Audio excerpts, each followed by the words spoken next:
Boa noite a todos. É um prazer receber todos vocês aqui na quarta conferência online do NEFI, Construindo Pontes. E para quem não me conhece ainda, eu sou a Bianca, eu sou coordenadora da linha temática Feminilidade. E o que é o NEFI? O NEFI é um núcleo de estudos, chamado Núcleo de Estudos Fé Inteligente, e essa comunidade a gente promove discussões acerca da cosmovisão cristã a partir dessas linhas temáticas que cada uma delas tem um coordenador da qual eu faço parte.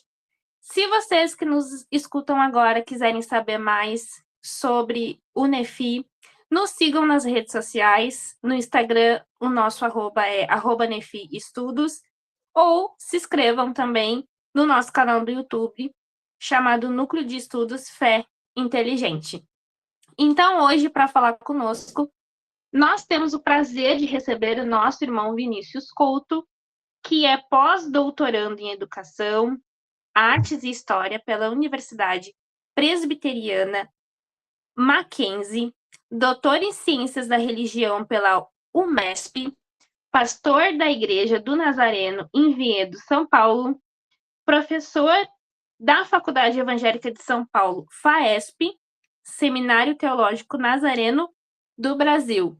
Nós temos aqui um currículo bem interessante e hoje ele vai estar edificando, então, a nossa vida com os seus conhecimentos, tá?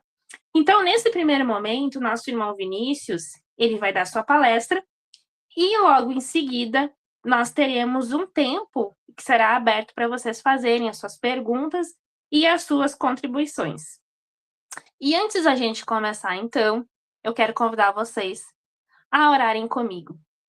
Senhor, nós agradecemos pela oportunidade que o Senhor nos concede hoje de estarmos todos reunidos no Teu nome para aprender mais da Tua palavra. Nós pedimos que o Teu Espírito Santo ele possa iluminar as nossas mentes e o nosso coração, para que nós possamos colocar em prática tudo aquilo que nós aprendemos hoje, que não venha a ser apenas conhecimento, conteúdo que a gente vai aprender, que a gente vai guardar, mas que esse conteúdo, esse aprendizado, ele possa ser transformado em ações no nosso cotidiano. Que o Teu Espírito Santo possa nos ajudar a verdadeiramente, através do Teu poder, a construir pontes. Em nome de Jesus nós oramos com fé e agradecemos. Amém. Então eu quero passar a palavra agora ao nosso palestrante da noite. Irmão Vinícius, fique à vontade. Obrigado. Primeiramente, quero agradecer, boa noite, aliás, né, para todo mundo, graça e paz, mas também quero aqui agradecer pelo convite e parabenizar também pela temática, essa ideia de construir pontes, né, de propor aí um diálogo entre as tradições cristãs. A gente precisa disso mais do que nunca, porque, afinal de contas, a gente tem visto aí muitas querelas, né, muitas briguinhas religiosas entre pessoas de tradições cristãs diferentes. E isso, no final das contas, acaba trazendo mais dano para o corpo de Cristo, mais prejuízo para a evangelização do que tudo, né? E, inclusive, pensando nisso, eu até quero trazer hoje aqui um conteúdo um pouquinho mais prático, um pouquinho de viés pastoral também, não aquela teologia tão densa, né, que a gente às vezes está acostumado a ver em sala de aula, mas realmente uma coisa que vai envolver essa praticidade. E dessa maneira, eu pensei aqui em discutir um trechinho da oração sacerdotal, né, de João 17, um texto aí muitíssimo conhecido por todos nós, né, texto esse que Jesus se ocupa ali em orar pelos discípulos daqueles dias e também discípulos do futuro, né, dos quais a gente também faz parte, né. Então, pensando nisso, eu vou falar um pouquinho da unidade cristã presente ali na oração sacerdotal de Jesus. Deixa eu só ver aqui onde é que eu vou passando, acho que por aqui vai. Isso. Bem, deixa eu separar aqui, primeiramente, a perícope, né? O capítulo 17 que contém a oração sacerdotal, ele é bem comprido, mas eu quero apenas destacar esse trecho aqui, dos versículos 20 até o 23. Vou fazer a leitura dele, depois eu vou fazendo aqui algumas observações e já em seguida fazendo aí a minha abordagem, né, a divisão dentro da proposta que foi feita. Bem, diz assim o texto bíblico. Aqui eu estou usando a versão NAA, tá bom? Não peço somente por estes, mas também por aqueles que vierem a crer em mim, por meio da palavra que eles falarem, a fim de que todos sejam um. E como tu, ó Pai, estás em mim e eu em ti, também eles estejam em nós, para que o mundo creia que tu me enviaste. E eu lhes transmiti a glória que me deste, para que sejam um, como nós o somos. Eu neles e tu em mim, a fim de que sejam aperfeiçoados na unidade, para que o mundo conheça que tu me enviaste e os amaste, como também amaste a mim. Bem, a gente tem aqui então o texto, né, que foi lido, e agora a gente vai conseguir entender um pouquinho do porquê dessa seleção, dessa perícope em especial, dos versos 20 ao 23, e não todo o capítulo, toda a oração, né? Eu destaquei aqui em algumas cores alguns temas que vão se repetir nessa perícope. Por exemplo, nessa corzinha verde, a gente vê aqui Jesus falando sobre o desejo dele de que haja unidade no meio dos discípulos. E, obviamente, a gente viu aqui que não são apenas os 12 discípulos ali, né, ou os apóstolos que estavam ali, ou os 70, né, que às vezes a gente comenta deles aí que são, num certo momento, enviados de dois em dois, e etc. Ou apenas aqueles que perseveraram lá no dia de Pentecoste, etc. Não. A ideia aqui é de todos os discípulos, de todos os tempos, de todos os lugares, de todas as épocas, né? Então, a gente percebe aqui um desejo de Jesus para que haja essa unidade. Ele até termina aqui o versículo, começa o versículo 21, né, falando, a fim de que todos sejam um. Se a gente pula para o versículo 22, também nessa partezinha verde, ele de novo, né, fala um pouco disso, ele orando, falando com o Pai, né, eu lhes transmiti a glória que me deste para que sejam um. Novamente aqui o seu desejo para que haja essa unidade entre os discípulos, entre o corpo de Cristo.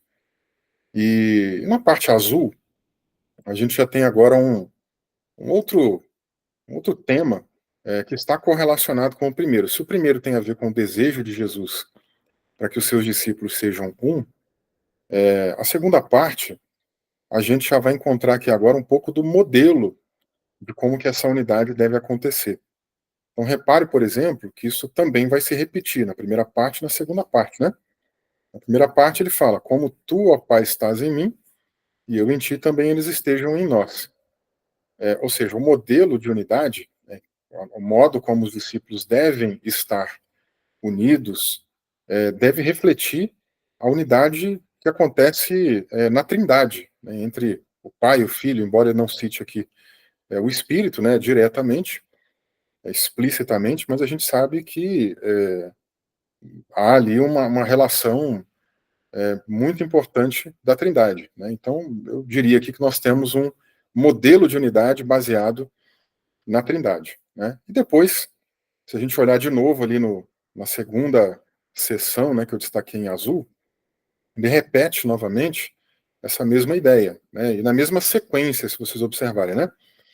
Ou seja, ele começa falando do desejo de unidade e depois o modelo da unidade como tendo que ser trinitário, né? Ou seja, como nós o somos, eu neles e tu em mim, né? Então volta aí de novo para essa ideia trinitariana. E por fim, nessa parte alaranjada, a gente encontra aí também Jesus falando agora um pouco do propósito, ou eu até colocaria no plural, né, propósitos dessa unidade.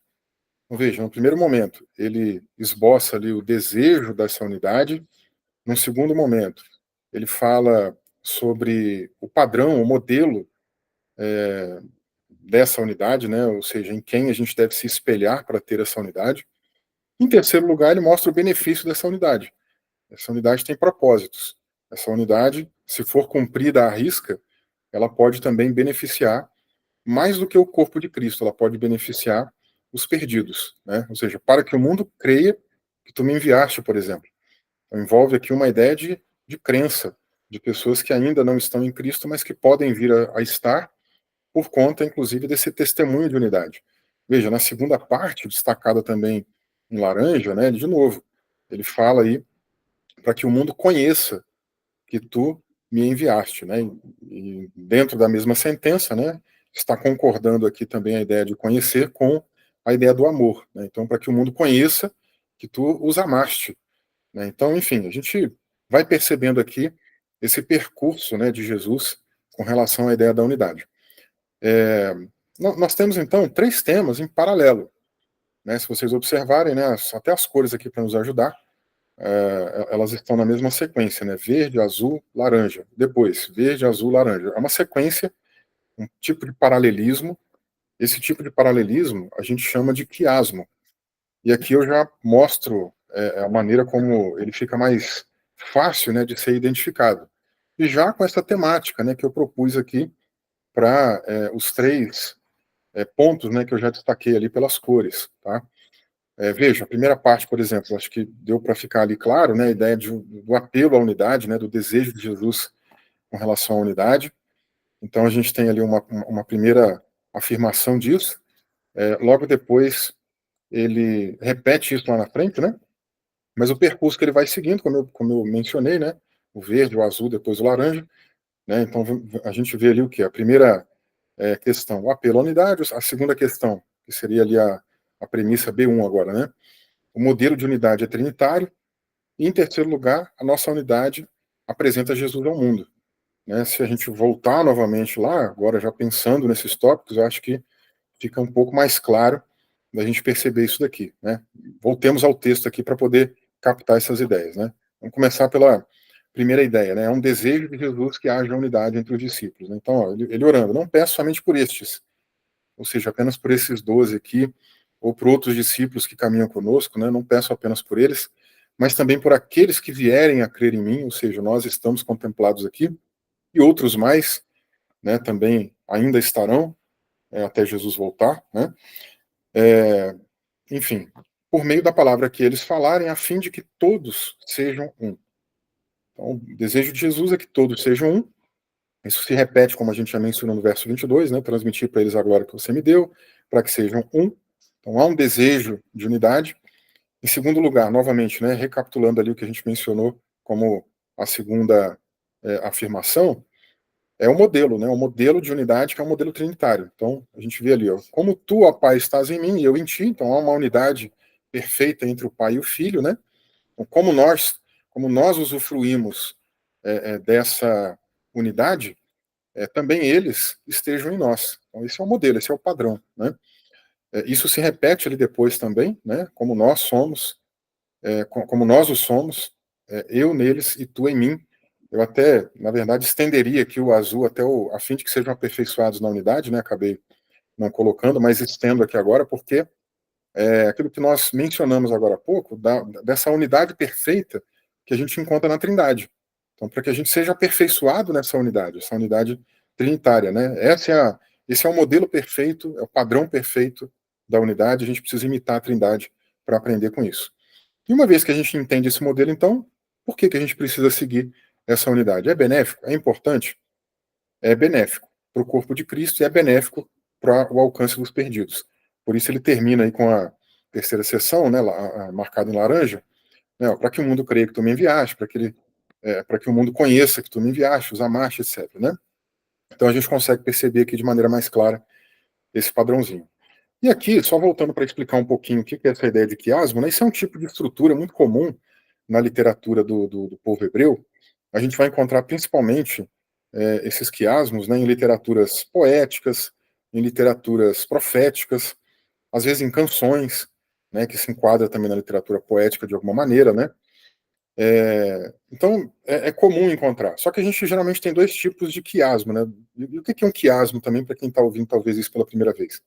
É uma nomenclatura que foi dada, pensando nessa ideia estrutural, por conta da letra Ki, no grego, né, que é uma letrinha muito parecida com a nossa letra X. Por ela ser uma letrinha cruzada, assim, né, Então, a gente vê esse movimento do texto. O texto vem de uma ponta para outra, né? Depois ele volta, né? Como se ele estivesse fazendo uma espécie de cruzamento. Por isso que a gente montou aqui a estrutura, né, do texto, ó, A1, B1, C1, depois volta para o A de novo, né? Como se ele estivesse fazendo um movimento mesmo. Ele vai descendo, né, digamos assim, fazendo um percurso de um lado, depois ele retorna para cá e faz o mesmo percurso de novo, né? Então a gente tem aí pelo menos dois tipos de quiasmo, né? Um deles é um quiasmo que vai ser descendente e ascendente, ou às vezes o contrário, ascendente depois descendente, né? E aí ele vai ter um bloquinho no meio, né? Por exemplo, imagine aqui que se a estrutura fosse A1, B1, C1, do jeitinho que está ali, e depois ela voltasse C2, B2, A1. B1, perdão, confunde às vezes, né? C2, B2, A2, né? Então ele faz um caminho ascendente e descendente, né? Às vezes isso pode acontecer. E aí, geralmente, esse tipo de quiasmo, que não é o que está aparecendo aqui, ele aponta para a ideia do centro, né? Ele vai formar meio que como uma ideia de flecha, e a pontinha, geralmente, ela está dando uma direção ali daquilo que é a ideia central, nesses outros tipos de quiasmo, né? Mas esse tipo de quiasmo que está aqui é um quiasmo paralelístico, né? Ou seja, a gente vê ali o A1, o B1, o C1 em descendência, depois ele volta para a descendência outra vez, né? Então, o A1 com o A2 estão em paralelo direto, né? O B1 e o B2 também, etc. Mas a gente vê essa estrutura. E é uma estrutura que é pensada, não é uma estrutura feita à toa, né? A gente precisa lembrar que quando Jesus faz a oração, os discípulos não tinham um gravador ali para depois transcrever o que ele disse. É uma coisa que está na memória, algo que impactou ali, alguém que estava por perto, que ouviu, somado disso também, obviamente, a inspiração divina. Né? E aqui, na hora de escrever, de registrar essa oração de Jesus, num trecho dela, eles fazem, o autor ali, nesse caso João, né, faz questão de mostrar para a gente essa estrutura quiástica. Né? Então, mostrando aí um pouco dessa beleza. E outra coisa importante também dentro dos quiasmos, quando há essa repetição, é a ideia da ênfase. Né? Porque se a gente lê todo o capítulo 17, toda a oração sacerdotal, de vez em quando tem umas repetições e tal, mas aqui está muito evidente. Então, essas repetições, quando acontecem, é para salientar alguma verdade. Né? Então, a gente tem aqui pelo menos três verdades importantes que dizem respeito à ideia da unidade. Né? A gente consegue pegar essa ideia da unidade de maneira muito nítida na oração sacerdotal. E aí eu queria falar um pouquinho, então, sobre esses três pontinhos. Né? Já que a gente percebeu que o texto fala disso, que o quiasmo tem essa função de trazer essa ênfase, esse reforço, de salientar uma ideia, né, ou algumas ideias. Aqui nós temos três ideias sendo salientadas, então eu queria falar separadamente de cada uma delas. A primeira, então, como a gente viu, é de um apelo à unidade. Tema extremamente importante para os nossos dias. Aliás, desde sempre que o cristianismo é cristianismo. Né? E acho que uma primeira coisa aqui que a gente precisa mencionar é que a unidade não é a mesma coisa que uniformidade. Uniformidade é a gente pensar em todas as pessoas falando a mesma coisa, fazendo a mesma coisa, se vestindo do mesmo modo, gostando das mesmas coisas. E a gente sabe que isso não é uma realidade. Né? Uniformidade é só a gente pensar em uniforme, né? Acho que vai vir bem aí à nossa mente alguém que está numa empresa, numa escola, e precisa usar aquele uniforme com aquela ideia de colocar todo mundo ali meio que num padrão. E não é exatamente isso que acontece com o cristianismo, né? A gente não tem essa uniformidade. Uns têm gostos diferentes para um estilo musical, outros já têm outro gosto. Para o mundo das artes, então, né? Se a gente amplificar isso aqui, a gente vai para muitas coisas, não só para a musicalidade em si. A gente pode ir para gêneros literários, gêneros de cinematográficos, né? Por aí vai, comida, e vai longe. A gente não consegue, né, de fato, chegar nessa uniformidade. E graças a Deus, né, que não tem essa uniformidade, porque cada um é de um jeito, cada um tem uma ideia, cada um tem um gosto. Isso é bom para a diversidade do corpo de Cristo. Se todo mundo fosse igual, tem até uma imagenzinha que eu tenho numa outra apresentação, um monte de gente diferente, né, cada um vestindo uma roupa, um corte de cabelo diferente do outro e tal. E um dizer ali em inglês, né, mencionando assim, ainda bem que nem todo mundo é totalmente igual, porque senão a vida seria muito chata, né? Pensou todo mundo pensando igualzinho, falando igualzinho, comendo a mesma coisa, né? Acho que não é legal isso daí, não. Eu não consigo perceber que essa é a ideia do reino de Deus. Aliás, a gente vê Jesus chamando discípulos muito diferentes uns dos outros, né? A gente consegue perceber ali um pouquinho da personalidade daqueles que se destacam mais, e mesmo os que mais se destacam, tipo Pedro, Tiago, João, por exemplo, né? São muito diferentes entre si. Não dá para dizer que todos eles têm aí essa ideia de uniformidade. Quando a gente vai avançando ao longo do crescimento da igreja, né? Por exemplo, com a vinda de Paulo, Barnabé, Silas, são pessoas totalmente diferentes também, que se desentendem, que são humanos como a gente, né? Paulo fica zangado com Marcos. Poxa, esse cara voltou aí, abandonou a gente, agora quer voltar, quer fazer missões com a gente? Não, não vai voltar com a gente, não. Aí o outro, não é bem assim, Paulo, peraí, se separam, né? Enfim. Então, não tem essa coisa de uniformidade, né? Às vezes, falar de unidade pode gerar na gente uma ideia errada, equivocada. Porque às vezes tem pessoas pensando que unidade é isso aqui, todo mundo fazendo a mesma coisinha, falando igualzinho, às vezes até no mesmo tom de voz, né? Fica parecendo até aqueles grupos neopentecostais, né? Que todo mundo fala igualzinho assim, né? Não tem nada a ver com isso. Unidade está muito distante dessa ideia. Na verdade, essa ideia ela está mais para uma linha de produção, né? Como se Cristo fizesse as pessoas nascer de novo e todas elas viessem iguaizinhas, né? E a gente sabe que não é assim. Até porque também, pensando em unidade, a gente precisa entender um outro aspecto importante, que é o tempo que cada pessoa está, né? Por exemplo, alguém já nasceu de novo há 20 anos. Não é a mesma coisa de alguém que nasceu de novo há um ano. Que não é a mesma coisa de alguém que nasceu de novo agora. Né? Estão em tempos diferentes, estão em maturidades diferentes. Aliás, mesmo alguém que já nasceu de novo há muitos anos, não quer dizer também que ela já atingiu um grau de maturidade, de repente, tão intenso como o de outra pessoa. Mas nessa unidade, todas as pessoas têm uma coisa em comum. Como Paulo fala lá em Efésios capítulo 4, todos estão com o olhar atento, né, para Jesus, que é o varão perfeito. E o nosso objetivo é chegar na estatura dele. Nós estamos todos perseguindo aí o mesmo alvo. Né? Por isso que não é uma linha de produção. A gente tem pessoas diferentes. A gente tem pessoas com gostos diferentes, com ideias diferentes, com velocidade diferente para fazer alguma coisa no reino, né? Tem gente que nasce de novo e já fica ali ansioso para ler a Bíblia inteira. Tem gente que demora um pouco mais. Enfim, então, são vários aspectos aí que a gente precisa, de fato, levar em consideração, né? E o apelo à unidade de Jesus não é o apelo a uma linha de produção. Outra coisa também envolvendo isso daqui é que nós não precisamos, quando a gente pensa nessa ideia do apelo à unidade, entendendo que unidade não é a mesma coisa que uniformidade, isso quebra para a gente um paradigma importante, porque a gente não precisa renunciar às nossas especificidades doutrinárias para poder usufruir da unidade. Ou seja, a gente tem diversas tradições cristãs no nosso meio, né? Eu sou pesquisador da área de teologia arminiana wesleyana, venho pesquisando muito sobre isso, meu doutorado foi nessa área, meu mestrado foi nessa área. Agora que eu estou indo para um caminho um pouquinho diferente em outras pesquisas mais recentes, né? Mas, gente, o mundo não é só arminianismo e calvinismo, né? Tem diversas outras tradições, inclusive dentro da soteriologia.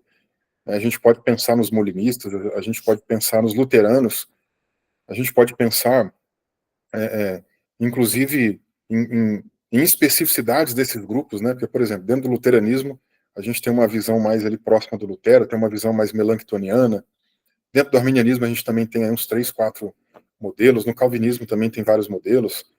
E assim vai.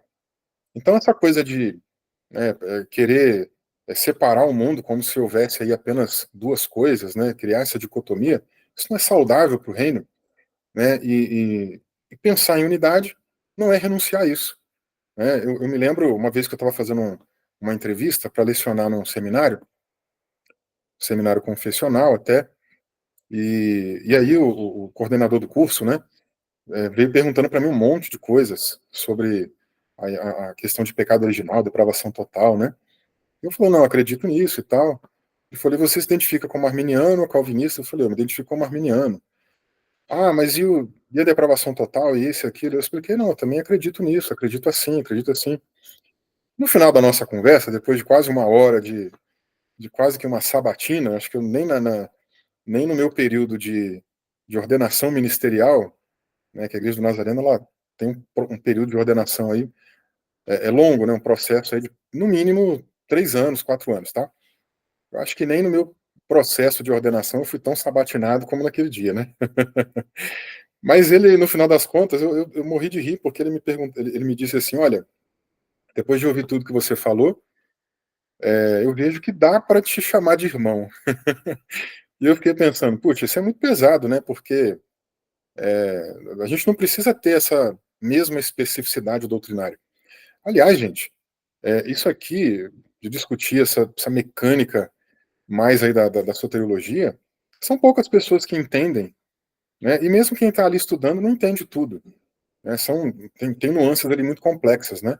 Agora, quando a gente vai ali pro chão da igreja, né?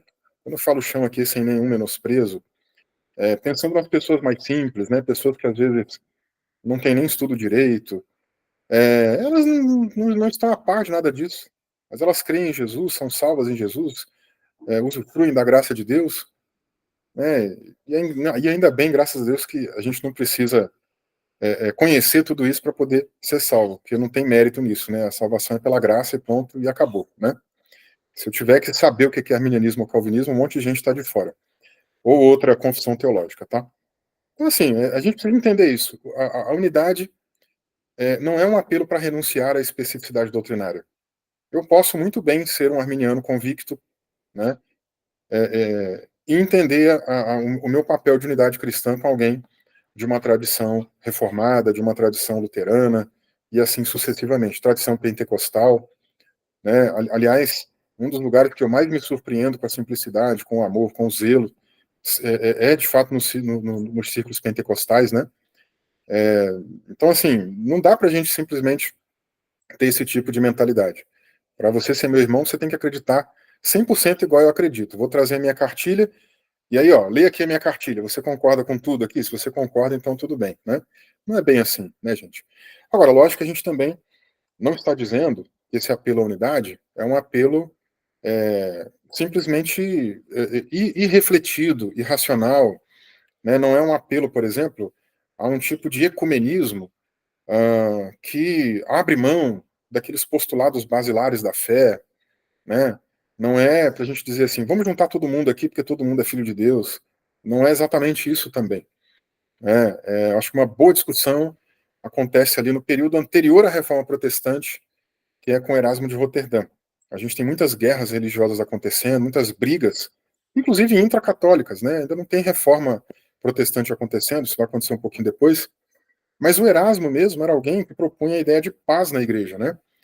Então ele escreveu aí um bocado de coisas, né, relacionadas à noção de a igreja precisar usufruir dessa ideia de paz, da concórdia, né, que seria ali o contrário da discórdia, né? Ele usa muito a ideia da concórdia cristã, e a concórdia para ele não é simplesmente vamos abrir mão de tudo, da confessionalidade, mas buscar aquilo que é essencial para a gente.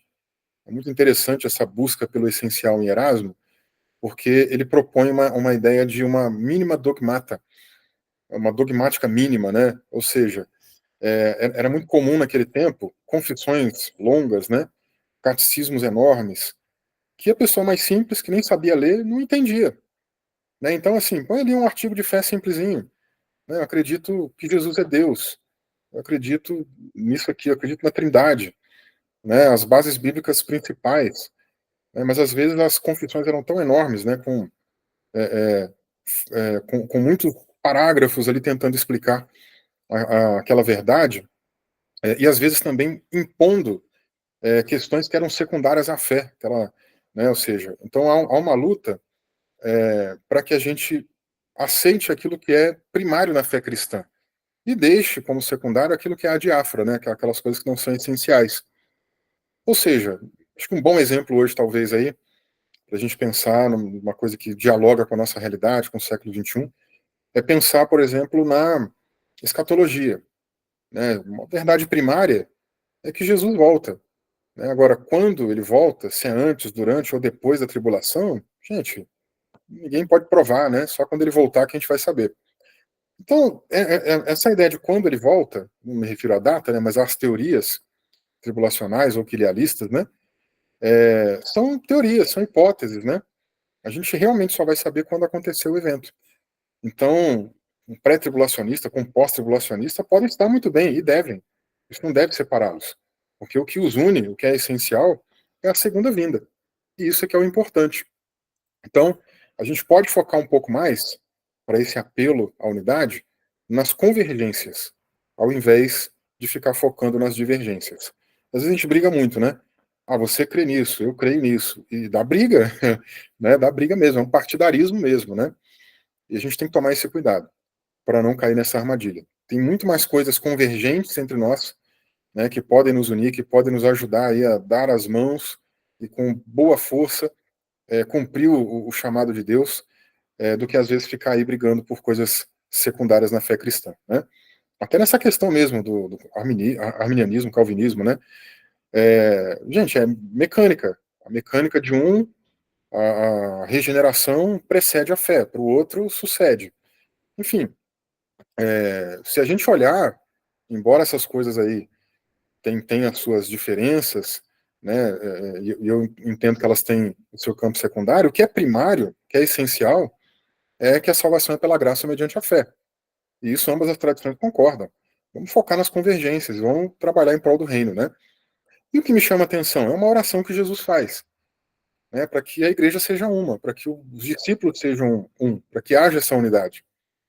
E eu fico pensando, quem é que responde essa oração? Quem é que deve responder essa oração? Por mais que é uma oração dirigida ao Pai, no final das contas, os grandes responsáveis por responder praticamente essa oração somos nós, né? Porque Deus não, digamos assim, nos obriga a sermos unidos, né? A usufruir dessa unidade. Então, é meio que uma oração que o corpo de Cristo deve ler ali, entender, ouvir e dar atenção e colocar em prática, né? Porque Deus não vai coagir nenhum de nós a sermos unidos, né? Afinal de contas, se alguém disser o contrário, não, Deus é que vai responder a oração e que vai fazer a igreja ser uma, né? Então, alguma coisa está acontecendo errada que Deus não está fazendo isso acontecer. Jesus pediu e não está sendo ouvido, né? Então, tem uma responsabilidade dos discípulos aqui, todos nós, para abrir mão do nosso orgulho, da nossa vaidade teológica, do nosso gueto denominacional, né? Para atender a esse apelo de Jesus, esse apelo de unidade. Bem, o segundo ponto é sobre o modelo. A gente tem que se espelhar em quem? É fácil ter unidade? A gente olha para a realidade, com a depravação total da humanidade. A gente olha para a sociedade. A gente encontra uma sociedade unida, né? Ainda esses dias eu estava conversando com uma pessoa que faz parte da maçonaria, e não sou maçom, tá, gente? Nem sou a favor da maçonaria, só para deixar claro, né? Mas conversando, e a pessoa criticando muito, né, o cristianismo, né, e dizendo assim, não, porque lá a gente ajuda, lá quando a gente vê uma pessoa que faz parte do grupo, a gente pergunta, como é que você tá? Você tá precisando de alguma coisa? A gente não conhece a pessoa de outra cidade e tal, a gente pergunta como se eles cumprissem essa ideia de unidade, né? Aí conversando um pouco mais, aprofundando um pouco mais na conversa, a gente foi vendo que não existe essa perfeição, né, das pessoas se preocuparem muito assim uma com as outras na prática, né? Ele mesmo passou ali por um momento de enfermidade e o pessoal esqueceu dele, né? Eu falei, então, tá vendo? É o que eu estou dizendo, não existem instituições perfeitas. E o problema não está principalmente na instituição, mas sim na humanidade, né? Naquilo que o pecado de Adão afetou a sua posteridade, o pecado original, né? Ou seja, a raça humana está caída. Você pode pensar em quaisquer estruturas. Pode ser, inclusive, a igreja, né, em termos estruturais. Todos temos esses defeitos. A gente não vai conseguir atingir essa unidade olhando para a nossa humanidade caída, a nossa natureza caída. Então, gente, como é que fica essa coisa? Jesus fala, a gente precisa ser um. Mas a gente olha para a realidade e onde a gente encontra a unidade? Onde tem um modelo? Quem que eu posso imitar? Quem que eu posso seguir? E, poxa, eu vejo as pessoas mais, entre aspas, santas da fé cristã, e em algum momento elas tiveram seus problemas, tiveram suas discórdias. Um dos maiores ícones do cristianismo, né, o apóstolo Paulo, por exemplo, mencionamos aqui agora há pouco, um cara que abriu mão de muita coisa, viajou para tudo quanto é canto, de fato, não foi o maior, um dos maiores missionários que já pisou nessa terra, né? Ah, mas aí um dia ele se desentende com o Marcos, fala, não quero esse cara comigo não. E a unidade vai pro brejo, né? Agora, lá na frente, quando ele está mais maduro, próximo da morte, ele fala, não, pede para o João Marcos trazer meus livros aí, porque ele é muito útil, né? Até hoje eu não entendo aquilo. Mas a gente vê nessas pessoas, né, um temperamento forte, né, enfim.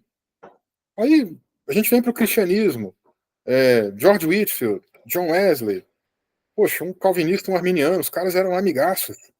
Aí, de repente, quando esse negócio de arminianismo e calvinismo começou a ficar mais saliente, os dois se desentenderam, ficaram anos sem conversar, né? Enfim, e duas pessoas muito santas, duas pessoas muito dadas ao evangelho, né, que se renunciaram, que fizeram coisas grandiosas, né, muito longe do que talvez nós estamos fazendo. Mas aí a gente olha para a realidade, cadê o modelo, cadê o padrão?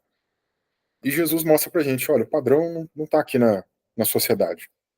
O padrão não está nem no marido e mulher, que muitas das vezes também entram em discórdia, que muitas das vezes não tem aquela unidade perfeita que deveriam ter. O padrão está de fato na Trindade, no Deus Trino. E esse, gente, é um padrão fantástico, porque Trindade pressupõe diversidade. Você olha para a Trindade e o Pai é uma pessoa, o Filho é outra pessoa, e o Espírito Santo é outra pessoa. Existe diversidade na Trindade. Né? A não ser os unicistas, né, que acham que é tudo uma pessoa só, que o Pai é o Filho, que o Filho é o Espírito, que os três é a mesma pessoa. Mas não, não é isso que o texto bíblico mostra pra gente, são três pessoas distintas. Né? Jesus fala lá para os discípulos, vocês não vão ficar sozinhos. Eu, uma pessoa, vou orar ao Pai, outra pessoa. E o Pai vai enviar o outro consolador, uma terceira pessoa. São três pessoas diferentes. Ele mandou a gente batizar em nome do Pai, do Filho e do Espírito Santo. São três pessoas diferentes. Enfim, há uma diversidade. Nós não estamos falando que o Pai é o Filho. O Pai não é o Filho. E o Filho não é o Espírito. E o Filho e o Espírito não são o Pai. Enfim, há uma diversidade nítida, clara. Né? Mas, ao mesmo tempo, o que é belo também na Trindade? A Trindade também pressupõe unidade. Ao mesmo tempo que a gente tem três pessoas distintas, a gente tem uma divindade única. São três pessoas diferentes, mas que são consubstanciais, coeternas, que formam uma única divindade, não são três deuses. Que coisa mais bela do que isso aqui, para a gente tentar entender o que é unidade? Três pessoas diferentes, mas que estão numa unidade perfeita, como Jesus menciona na oração sacerdotal. E aí, gente, a gente vai começando a montar o quebra-cabeça, porque a Trindade pressupõe unidade na diversidade. E isso é o que Jesus está orando para a gente ter. O corpo de Cristo tem diversidade, são pessoas diferentes, não é uniformidade, é diversidade. Né? Os discípulos têm diversidade, cada um é de um jeito, cada um pensa de um jeito, cada um gosta de uma coisa, né? Mas a gente ainda assim tem que lutar para ser um corpo. Né? Assim como o Pai, o Filho e o Espírito são uma única divindade, a gente precisa ser um único corpo. Né? Então, quer melhor exemplo de unidade do que a Trindade? Não existe. E a gente olha para a Trindade e a gente vê o quê? A harmonia perfeita.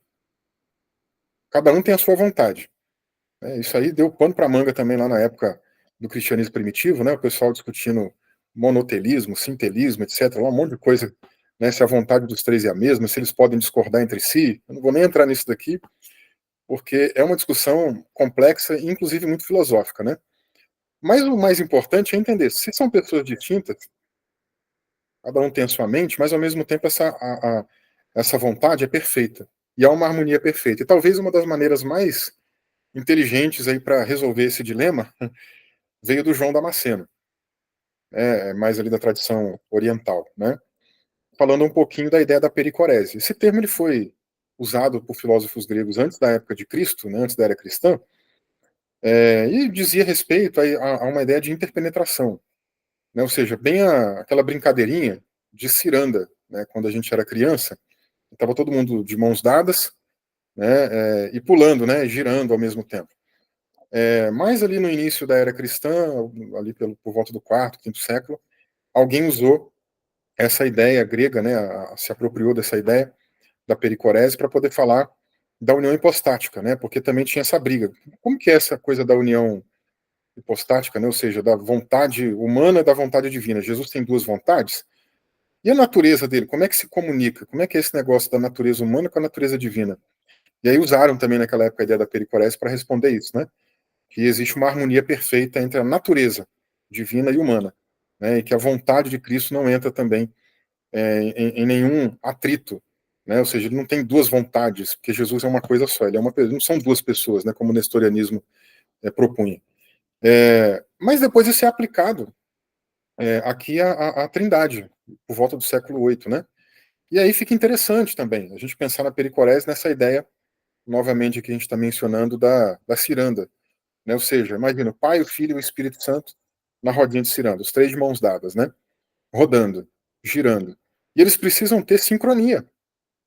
Não dá para um pula primeiro, depois vem o outro, né? Se a gente for fazer isso, a gente cai. Então não pode, tem que haver uma harmonia perfeita. Tem que haver um entrosamento perfeito, né?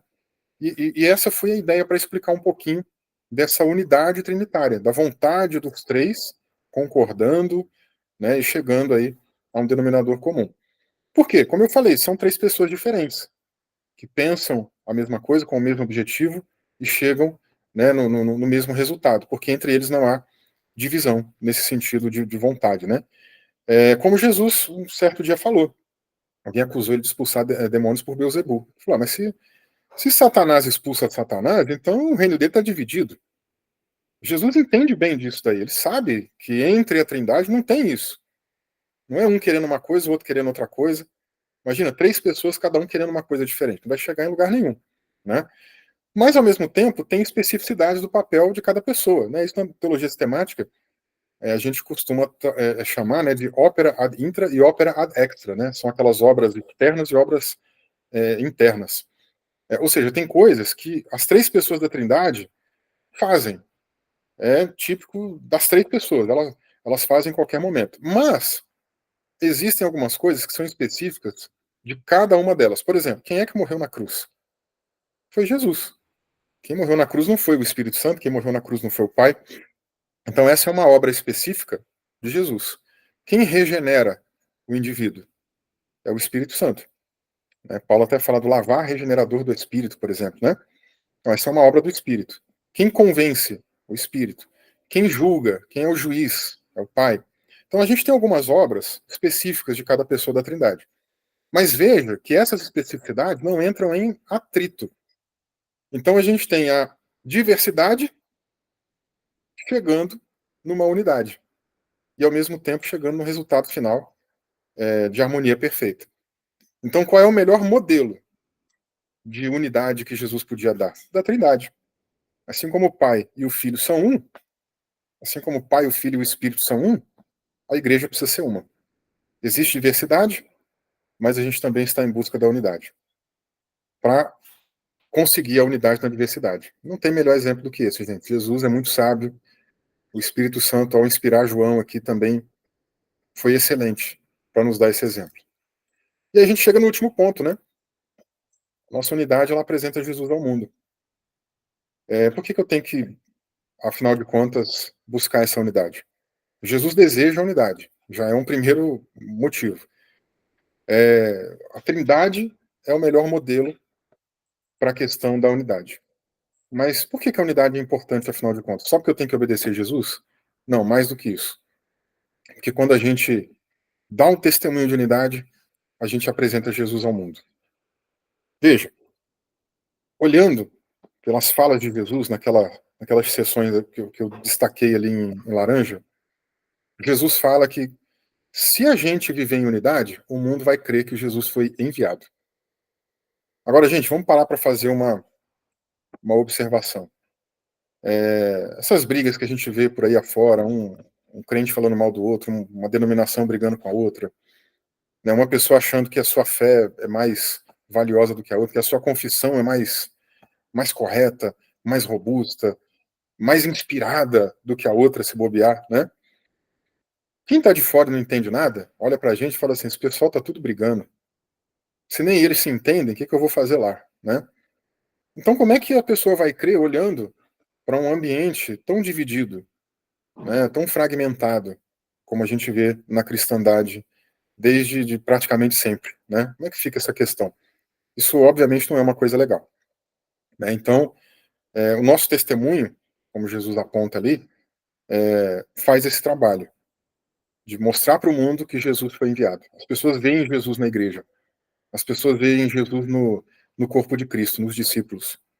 E vendo essa unidade, eles percebem, puxa, lá na minha casa não tem isso, lá no meu trabalho não tem isso, na minha vizinhança não tem isso, no meu mundo não tem isso, mas eu estou vendo que ali tem, né? E isso pode, de algum modo, também impactar essa pessoa e levá-la a crer que Jesus foi enviado, que Jesus mudou a natureza daquelas pessoas.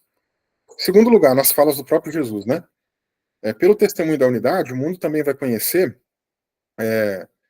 o mundo conhecerá, não apenas crerá, mas o mundo conhecerá que Jesus foi enviado, né? Porque as pessoas vão conhecer na prática, vendo, com obras, não só com discurso. Porque, gente, cá entre nós, até a gente que é crente, tem lugar que às vezes a gente vai, né, que dá, dá assim, desgosto de ouvir ou de ver, né, porque a gente sabe que é um ambiente carregado de divisões, de um crente falando mal do outro, né. Eu lembro de uma reunião de um grupo de pastores, né, uma vez um desses pastores vivia queimando um outro colega de ministério, não, porque esse pastor não presta, porque ele não vale nada, porque ele não gosta dessa pessoa, porque ele faz isso de errado. E aí, num belo dia, numa reunião, esse pastor, que era mal falado, ia dar uma palavra, né, ia ministrar. E quem foi apresentar a pessoa foi o que vivia falando mal dele. E apresentou a pessoa dizendo, olha, que essa pessoa aqui, ó, esse aqui é um grande servo de Deus, é a pessoa que eu mais gosto nessa vida. E eu olhando aquilo, falando, agora eu fiquei confuso, né, porque o que ela dizia era outra coisa. Então, enfim, imagina, se pra gente que é crente, a gente já fica confuso com uma coisa dessa, imagina quem não é. Né? A gente olha para a realidade da igreja hoje e tem muito descrédito. Isso leva a muita descrença, gente. Há muito discurso, muito pouca prática, né? Há muita fala, né? Há muita coisa sendo falada com palavras bonitas, mas não vamos ver, né? Na hora de colocar a coisa para funcionar, a gente nem sempre vê isso acontecendo. Não pensem em vocês. O mundo quer ver isso. Né? O mundo está de olho. Né? Não é à toa que o apóstolo Paulo, naquele contexto da segunda carta aos Coríntios, né, ele recebe um pedido dos irmãos, né, manda uma carta de recomendação aí. Paulo está falando, vocês querem carta de recomendação? Para quê? Vocês são a carta de recomendação. Vocês querem que eu fique escrevendo, ó, fulano de tal aí, ó, gente boa, crente fiel. Não, você é a carta de recomendação. Escrita não com tinta, mas com sangue de Cristo. E não é em tábua de pedra, não. Não é em papel, em pergaminho, não. É no coração. As pessoas leem a gente. Não deve esquecer disso nunca, né? Então as pessoas estão lendo a igreja, lendo os discípulos, lendo as pessoas, né? Olhando como a gente fala, como a gente faz, como a gente está andando por aí. E esse testemunho, de alguma maneira, pode impactar nesse conhecimento de que Jesus foi enviado. As pessoas estão olhando. Será que Jesus foi enviado mesmo? E isso aqui é um ponto importante dentro do que Jesus fala no seu discurso, na sua oração. O terceiro ponto que ele fala na oração é que, pelo testemunho da unidade, o mundo também vai conhecer que o Pai o ama. Poxa, talvez um dos textos mais conhecidos da Bíblia, talvez pelos crentes, né? Pelos não crentes, ou por muitas pessoas não necessariamente crentes, seja talvez o Salmo 91, 23, né? Mas entre nós cristãos, talvez seja João 3,16, né? Deus amou o mundo de tal maneira, que é um texto que, claro, tem as suas disputas de interpretação, uma tradição reformada, mundo ali não necessariamente é toda a raça humana, né? Embora, na minha perspectiva, seja. Mas aqui o que Jesus está dizendo, olha, pelo testemunho da unidade, o mundo vai conhecer que o Pai ama esse mundo. E Deus amou o mundo, está escrito lá, Deus amou o mundo de tal maneira que deu o seu Filho unigênito para que todo aquele que nele crê não pereça, mas tenha a vida eterna. Pelo testemunho, as pessoas vão conhecer que Jesus as ama. Pelo testemunho, o mundo vai conhecer que Jesus foi enviado. E pelo testemunho, o mundo também vai crer que Jesus foi enviado. E fechando então aqui a minha abordagem, Aí eu deixo aqui para a gente pensar um pouquinho. Que testemunho e legado que a gente tem deixado. Né, as nossas redes sociais, né? Eu, mais no começo, gente, aí da minha vida cristã, né? Bem mais no comecinho dessa época do boom das redes sociais, eu ainda entrava muito nessas briguinhas de internet, né? Esses debates. Sempre tinha gente me marcando. Eu era meio encantado naquela época, né? Com o que se falava de apologética cristã. Hoje eu tenho uma outra visão de apologética completamente diferente, né? Mas lá atrás, né, uns 15 anos, quase 20 anos aí, né? O que era apologética para mim? O que muita gente ainda hoje pensa que é, né? Vamos desmascarar as seitas, vamos chamar todo mundo de herege. Se ele não pensa igual a mim, é um herege. Já está mandando todo mundo para o inferno, né? E o que a gente não percebe às vezes é que tem outras pessoas lendo as nossas postagens, gente do nosso círculo social, porque, peraí, a gente não conhece só crente, não. A gente conhece muitas pessoas que não são cristãs ainda, e elas estão olhando lá nossas posturas também nas redes sociais, né? Eu recebi um puxãozinho de orelha, de vez em quando eu recebo uns puxões de orelha da minha esposa, né? É bom ter esposa para isso, né? Ontem mesmo eu recebi um, de vez em quando eu recebo uns aí, né?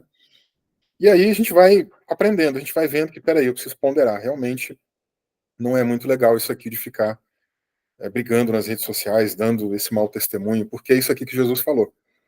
Se eu digo que eu amo a Deus, mas não amo meu irmão que eu vejo, como é que eu amo a Deus, afinal de contas?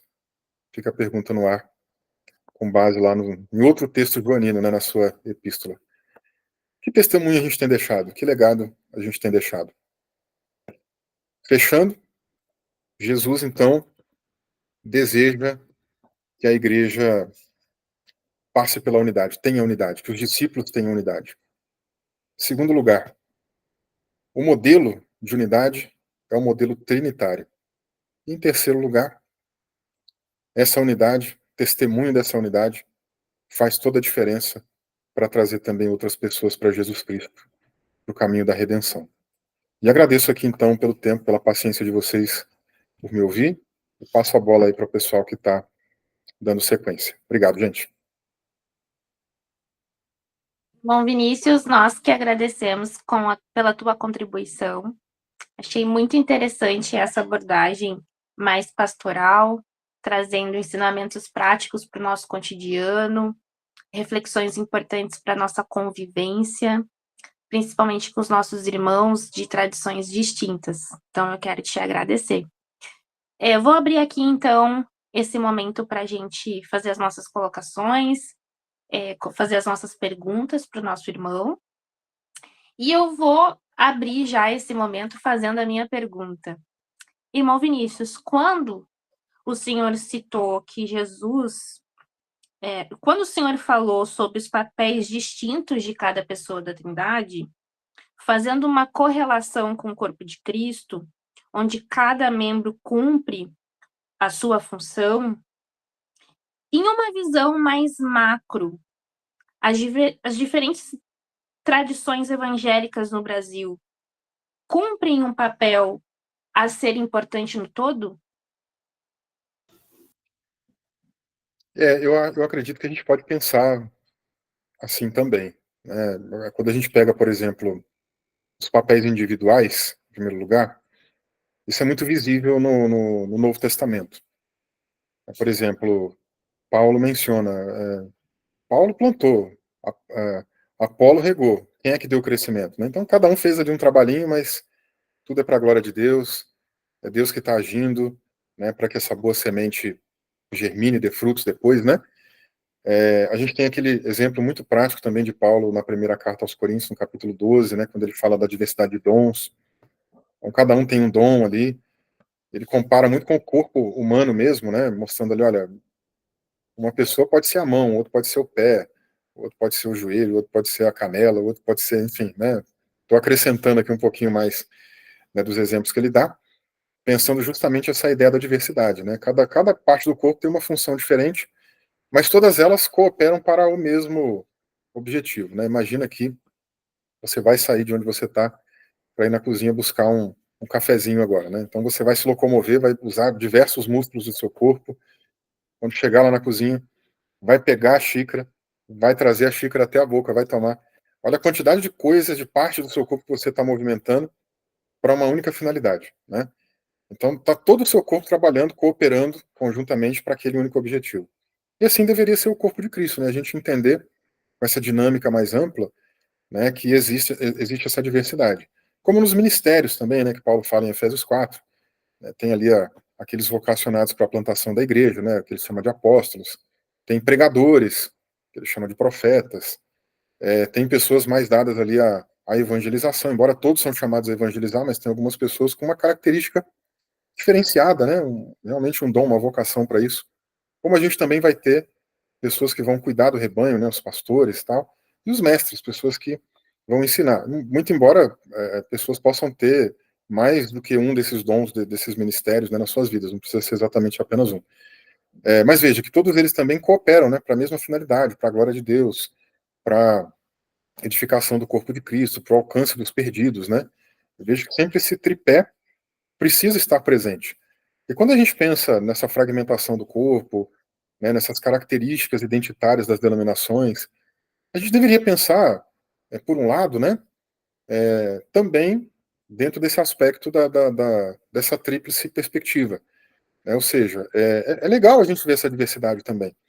Né, se só existe uma única denominação, todo mundo com a mesmo rito, a mesma ideia, né, que vai pregar hoje no lugar, vai pregar em todas as igrejas do mundo inteiro, todo mundo tem que falar do mesmo jeitinho, não seria legal. Então, essa liberdade do espírito, essa liberdade litúrgica, isso é muito legal. Em culturas diferentes, né? De repente você está numa cultura que as pessoas têm ali um conhecimento intelectual mais abrangente, talvez você está numa outra cultura mais festiva, né? Enfim, e isso impacta na liturgia também. Né? Então não dá para deixar tudo fechadinho, dizer que precisa ser tudo igual. Até porque nem a Bíblia estabelece um padrão específico. A liturgia tem que ser assim, ela fala o que tem que ter. Né? Quando vocês se reunirem, então, um tem a doutrina, outro tem a salma, outro tem a isso, outro, né? Então, essas coisas precisam ter. Tem os elementos que o culto precisa ter. Mas uns batem mais palma, outros não. Tem lugares que o pessoal dança, tem lugares que o pessoal prega 2 horas, tem lugar que o pessoal prega meia hora. Eu só não gosto quando prega 10 minutos, mas pode atender outro grupo, né? Então eu acho essa diversidade legal também. Mas a gente precisa pensar nesse tripé. É para a glória de Deus? Né? Porque, poxa, se não for para a glória de Deus, se for para a glória humana, se for para a gente se beneficiar, se for para a gente dizer, ó, tá vendo, a minha igreja é melhor que a sua, não é para a glória de Deus. Edifica o corpo de Cristo, né? Porque os dons, por exemplo, são para edificação do corpo. Né? Agora, se eu tenho dom para eu me beneficiar, olha, você viu como é que aquela pessoa prega bem? Tá, aí você está exaltando o dom que a pessoa tem, né? Mas não, de fato, o crescimento. Se a pessoa está ajudando o corpo de Cristo a crescer, está desafiando as pessoas da igreja a mudarem de vida, né? E, em último lugar, precisa ter essa preocupação sempre, né, de alcançar os perdidos. Porque os dons do Espírito, né, a graça de Deus, essa multiforme graça também precisa se desdobrar nisso. Acho que falta um pouco dessa consciência. E eu vejo que essa diversidade tem o seu lado positivo. Porque mesmo que a gente pense, né, vamos imaginar antes da Reforma Protestante, a gente tinha ali Igreja Católica, embora na região mais oriental tinha lá as igrejas orientais, né? Nunca deu para pensar numa igreja como os católicos às vezes querem dizer, igreja una. Una no sentido que às vezes eles imaginam, né? Una de uma coisa só, um papa, uma liderança, todo mundo fala igualzinho. Porque isso nunca existiu. Se você for estudar direitinho as igrejas orientais, eles tinham tradições diferentes. Inclusive tradições que às vezes seriam até consideradas heréticas pelos ocidentais. Né? Aliás, isso é que estoura a briga lá na frente. Uma das coisas, né, que estoura a briga lá na frente no século XI, né? E que gera o grande cisma. Um dos grandes motivos tem a ver com isso. Então, enfim, essa ideia da uniformização, né? Ou seja, uniformidade não é unidade. Agora, a unidade, a gente pode pensar até nesse aspecto, né, dessa diversidade das igrejas locais. E é belo isso, né? Você lê as cartas de Paulo, por exemplo. Poxa, ele trata com Corinto de um jeito, mas com Gálatas ele trata de outro. Aos romanos é outra coisa. Aí você vai ler a igreja de Tessalônica, é outra tratativa, né? Inclusive os gestos de carinho, de afeto, né? Você consegue perceber também até isso, né, na sua linguagem. Igrejas que ele é mais duro, que ele vê que a igreja tem que mudar. né? Então, eu vejo que essa diversidade, ela está presente, ela faz parte, e a gente precisa entendê-la um pouquinho melhor. Muito obrigada pela tua resposta. Quero abrir a oportunidade, então, para os meus irmãos aqui presentes, irmãos e irmãs, para fazer uma colocação, fazer uma pergunta. Fiquem à vontade.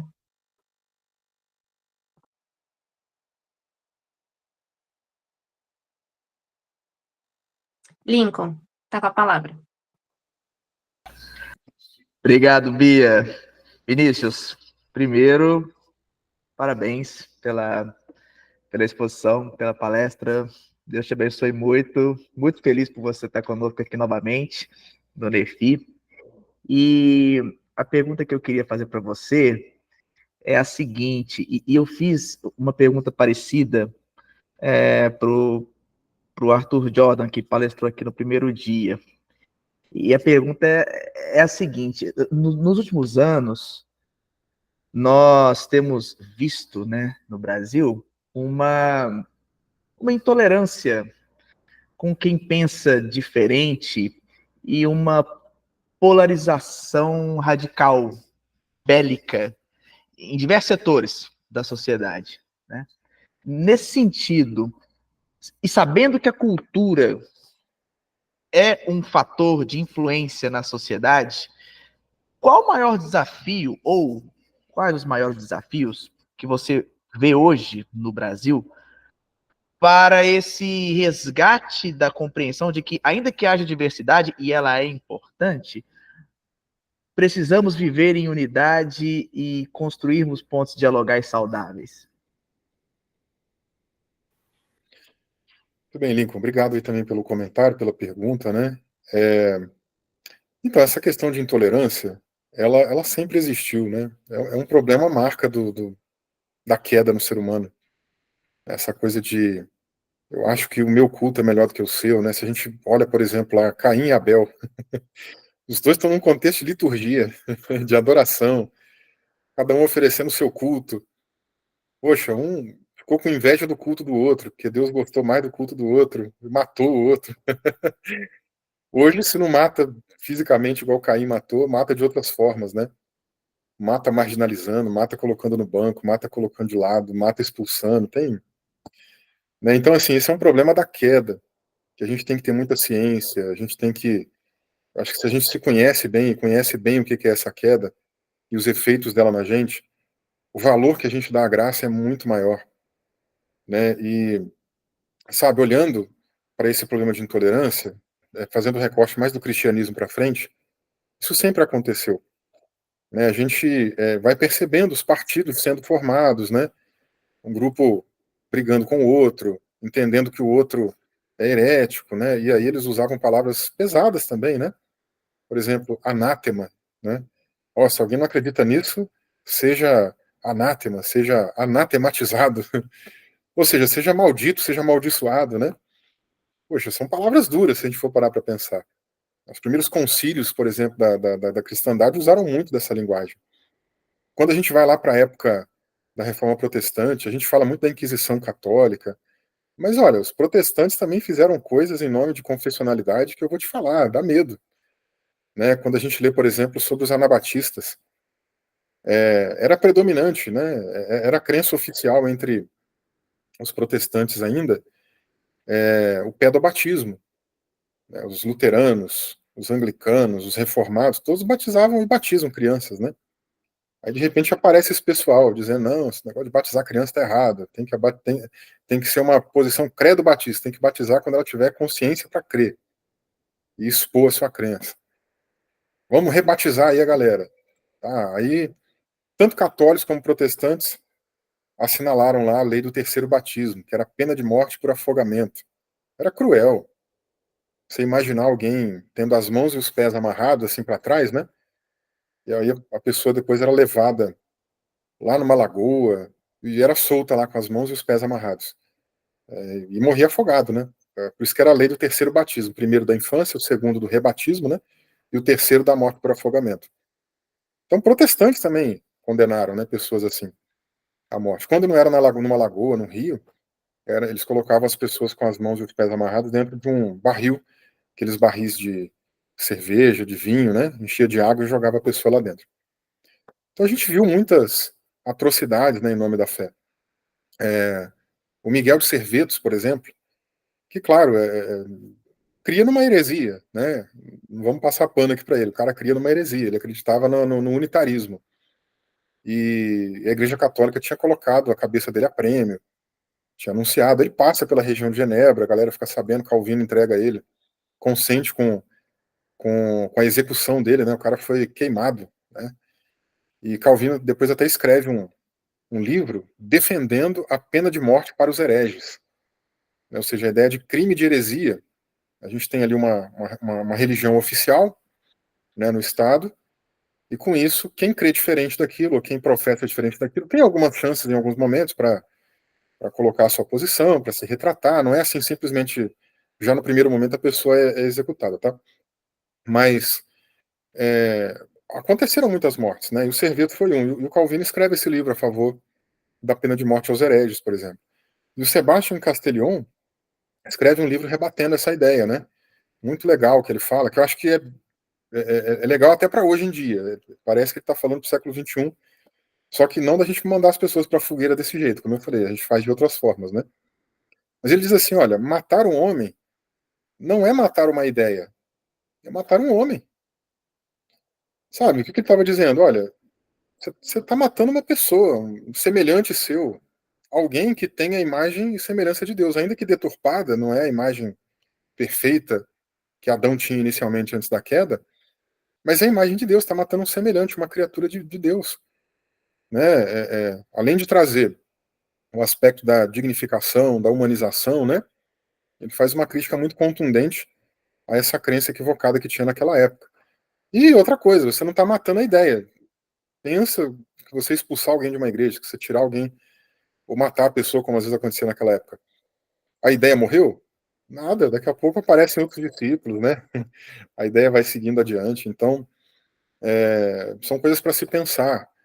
Né? O Castellón, por exemplo, ele tinha uma discussão muito interessante sobre a liberdade de consciência, que eu acho que também é um outro ponto legal dentro do que você comentou. O que é a liberdade de consciência? É o oposto da coerção de consciência.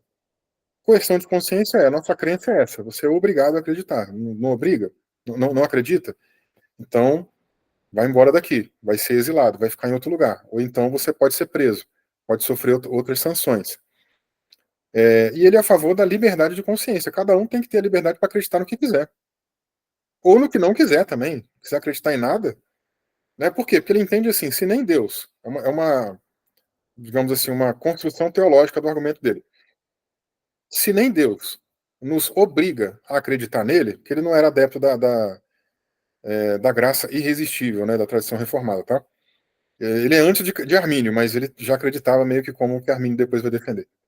Se nem Deus nos obriga a acreditar nele, nos coage a acreditar nele, por que a gente tem que coagir o nosso próximo a acreditar no que nós acreditamos? Né? E aí ele defende a liberdade também, não só da consciência do indivíduo, mas da argumentação. Peraí, vamos convencer o outro pelo argumento, não pela força, não pela penalidade, pela sanção, né, pelo medo, que você vai botar medo na pessoa. Não, assim não funciona. Na verdade, isso aí só gerou sincretismos, né, ao longo da história do cristianismo em muitos momentos. Então, enfim, acho que são alguns caminhos legais. E eu acho que, por último, a gente entender um pouquinho daquilo que a gente falou, de questões primárias e secundárias, né, deixar as secundárias de lado. Poxa, não vamos brigar por aquilo que é secundário. Dá pra gente se entender. Ok, você pensa diferente de mim nisso, mas vamos preservar a unidade cristã e fazer a obra de Deus aí juntos, que o reino de Deus ganha mais. E é isso aí. Muito obrigada, irmão Vinícius, por essa resposta. Giovanni, pode fazer a tua colocação. Gente, boa noite, Vinícius, professor Vinícius. Poxa, muito bom a palestra. Eu acho que é muito necessário refletir, né, de tudo que foi dito. E eu tinha uma dúvida que ela era basicamente igual a do Lincoln. E eu vou tentar levar um pouco adiante, já que já respondeu grande parte, que bom. duas coisas que eu percebi. Uma, eu percebo que essas questões de divergências, quando se estuda muito sério, é algo sério que você quer ser relevante, no que você vê, né, nos estudos científicos, estudos doutrinários, estudos teológicos, parece que quem estuda sério parece que está tentando unificar as coisas, né? Parece assim, tem coisas que realmente não dá para assim, para unificar, que vira talvez um Frankenstein, mas tem algumas coisas que dá para andar junto, dá para conectar, dá para dialogando de forma saudável que antes talvez não dava. Parece que isso tem acontecido, isso tem sido bom, né? Mas agora, uma coisa que eu percebo que como que dentro dessa sociedade que não dá às vezes para dialogar, que existe ainda essa inquisição, né, de colocar a pessoa de banco, encostar ela, calar a voz dela, trancar as oportunidades, agir indiferente. Como a pessoa, quais são os métodos dela sobreviver nesse tipo de comunidade? Até mesmo em redes sociais, até mesmo na igreja, até mesmo, né, em qualquer tipo de comunidade. Qual é o antídoto? Qual seria assim, um posicionamento que essa pessoa pode ter para que ela não seja extrema com ela mesma ou extrema com o próximo dentro da sua comunidade, né? Porque tem que ter um meio de viver dentro de tanta polarização, né? Então, assim, essa é uma grande dúvida que eu tenho às vezes. Às vezes eu vejo pessoas passando por isso, já tive uma experiência de liderança e entender o que o outro está sentindo para conseguir exercer uma palavra de sabedoria para esse momento é um desafio grande, viu?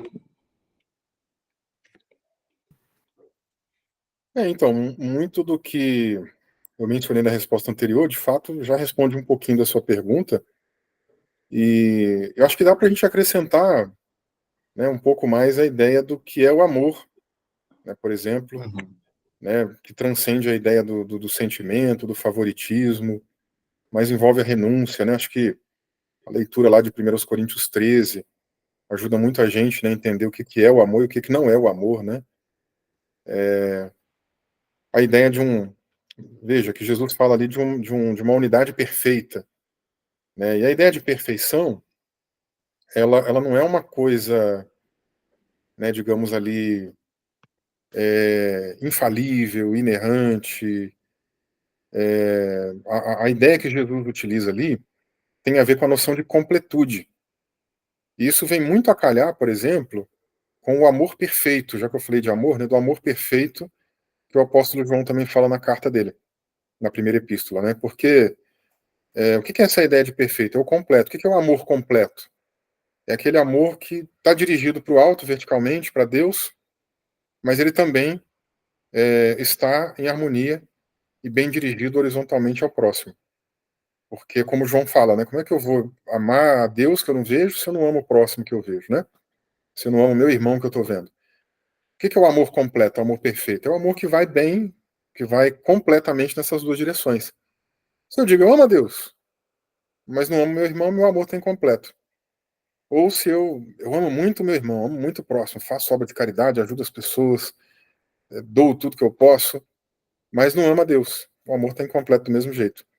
E a unidade perfeita vai nessa ideia dessa completude, né? Dessa noção do amor, do que é realmente a gente estar junto com as pessoas, né, que pensam diferente da gente. Não é uma coisa tão fácil, né? Mas o amor leva a gente a abrir mão, a renunciar, a tirar a vaidade, tirar o orgulho, a se despir de muitas coisas, né?